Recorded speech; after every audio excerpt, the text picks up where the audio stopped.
How to get all the calls or how to never get called for a gig again. My name is Sam Barsh. I am a writer, producer, and musician. My work has won multiple Grammys. I've written 2 #1 singles, and I also have played thousands of live shows and hired hundreds of musicians. I'm going through some stuff that really pisses me off and makes me not want to hire people ever again. Or if they do stuff right, they go to the top of my list. So the first video I talked about was being on time. This one is about being prepared.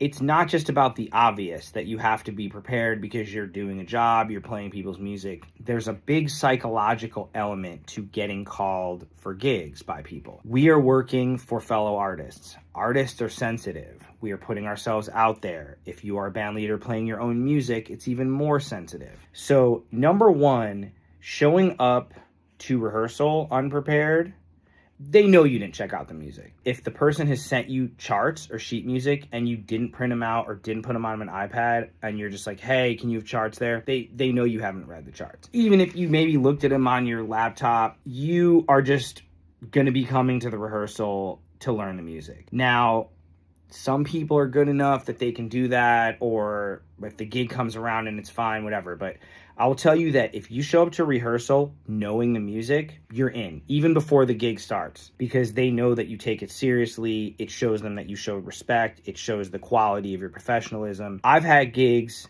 where I showed up to the rehearsal super prepared. Before the gig even happened, they called me for another gig, because they knew it was going to be fire. Number two, if you are a sub in a band that you don't usually play with and that you don't know the repertoire, but the rest of the band does because they're regulars, if you show up on the gig and you don't play the music right, don't be in the green room on the break or before the gig talking to people on your phone, having a drink. That is one of the things that annoys me so much.